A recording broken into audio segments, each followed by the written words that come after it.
আজকে আমি ডিমের একটা নতুনত্ব রেসিপি আপনাদের সঙ্গে শেয়ার করব। তার জন্য এখানে আমি 4টে ডিম নিয়ে নিয়েছি। আমি 4টে ডিম দিয়ে বানাবো, আপনারা বাড়িয়ে কমিয়ে নিতে পারেন।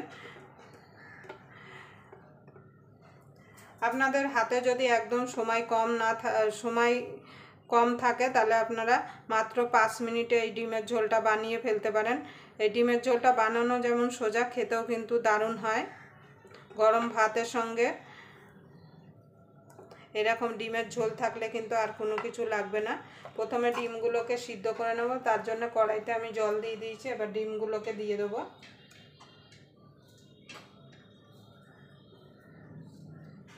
সামান্য একটুখানি নুন দিয়ে দেবো।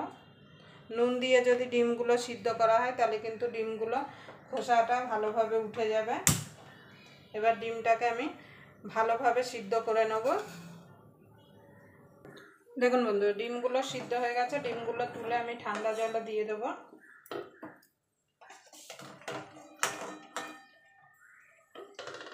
আপনাদের যদি ভিডিওটা দেখে যদি ভালো লাগে অবশ্যই একটা লাইক করে দেবেন, আর আমার চ্যানেলটা সাবস্ক্রাইব করে নেবেন, আর পাশের বেল আইকনটা অবশ্যই বাজিয়ে দেবেন আমি যখন কোনো নিত্য নতুন রেসিপি আপলোড করব সবার আগে পাওয়ার জন্য। দেখুন বন্ধু, ডিমটা ঠান্ডা হতে হতে একটা মশলা রেডি করে নেব। তার জন্য এখানে নিয়ে নিয়েছি মিক্সির জার। দিয়ে দেবো আদা,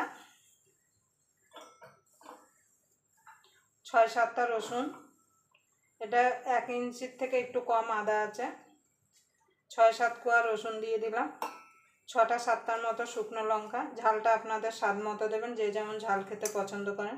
একটা মিডিয়াম সাইজের পেঁয়াজ। আমি পেঁয়াজটা মিক্সিতে পেস্ট করে দিচ্ছি। আপনারা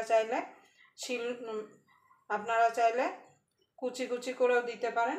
আমি মিক্সিতে মশলাটা করছি, আপনারা চাইলে শিলনোড়ায় বেটে নিতে পারেন। একটা টমেটো দিয়ে দেবো। এই সব মশলাগুলো একসঙ্গে একটা স্মুথ পেস্ট বানিয়ে নেব। দেখুন বন্ধু, ডিমগুলো ছাড়িয়ে নিয়েছি, এদিকে মশলাটাও রেডি করে নিয়েছি। এবার ডিমগুলোকে ছুরি দিয়ে কাট লাগিয়ে নেব, যাতে ডিমের ভিতরে মশলাপাতি ঢুকে যেতে পারে।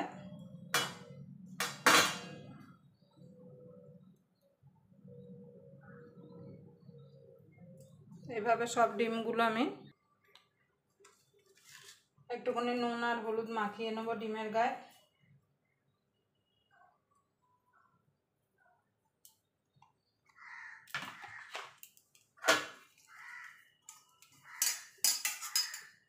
এবার সাইডে রেখে দেবো। গ্যাস ধরিয়ে একটা কড়াই বসিয়ে দেবো। কড়াইটা গরম হওয়া পর্যন্ত অপেক্ষা করব। আপনাদের হাতে সময় না কম থাকলে চটজলদি কিছু বানাতে চাইলে এই ডিমের ঝোলের রেসিপিটা আপনারা একবার হলো বাড়িতে ট্রাই করে দেখতে পারেন।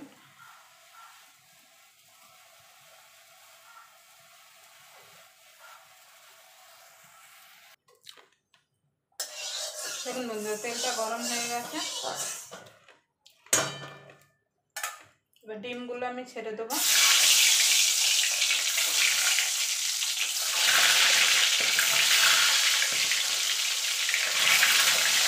ডিমটা হালকা করে ভেজে নেব। ডিম খুব বেশি ভাজবেন না, তাহলে কিন্তু ডিমটা শক্ত হয়ে যাবে।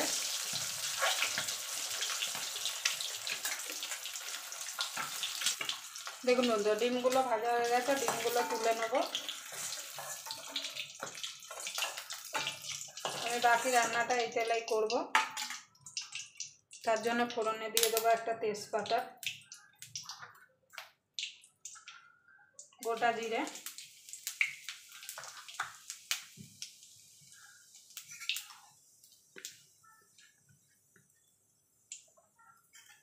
ফোড়নটা একটুখানি ভাজা ভাজা করে নেব।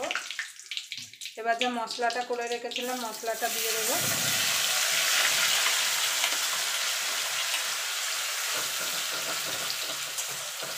মিক্সির জারটা ধুয়ে জল দিয়ে দেবো। দেখুন বন্ধু, মিক্সির জারটা ধুয়ে জলটা দিয়ে দেবো। এবার কিছু গুঁড়ো মশলা অ্যাড করব। হলুদ গুঁড়ো, ধনের গুঁড়ো, জিরের গুঁড়ো, স্বাদ মতো নুন।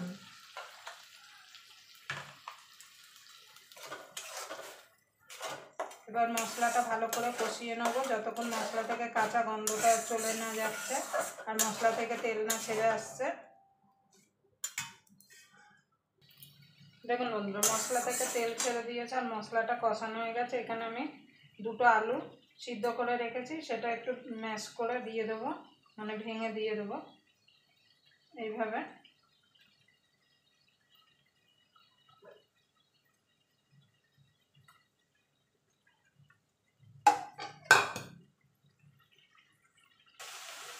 দেখুন বন্ধুরা, আলুগুলো ভেঙে দিয়েছে। এবার মশলার সঙ্গে ভালো করে আলুগুলোকে কষিয়ে নেব।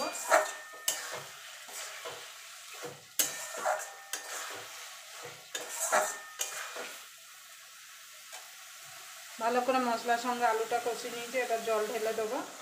আপনারা যেমন ঝোল খাবেন সেই বুঝে এখানে জলটা দেবেন। এবার আমি এটাকে ফুটতে দেবো। দেখুন বন্ধুরা, ডিমের ঝোলটা ফুটে গেছে। এবার ডিমগুলো দিয়ে দেবো,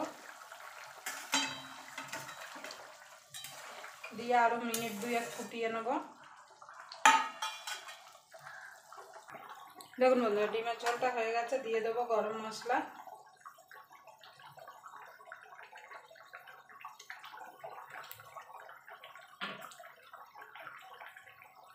দিয়ে দেবো ধনে পাতা কুচি,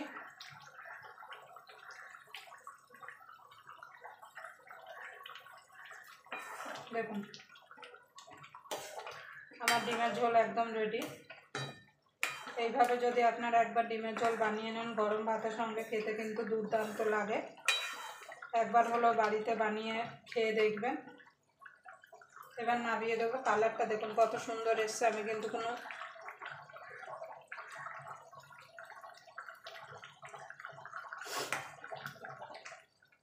আমি কিন্তু রঙের জন্য কোনো দিইনি, লঙ্কার গুঁড়ো দিইনি।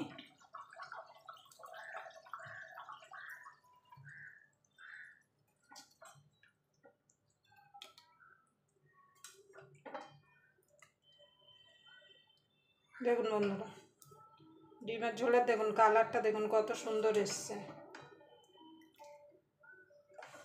আবার আপনাদের সঙ্গে কোনো নতুন রেসিপি নিয়ে দেখা হবে। ততক্ষণ পর্যন্ত আপনারা ভালো থাকবেন, সুস্থ থাকবেন।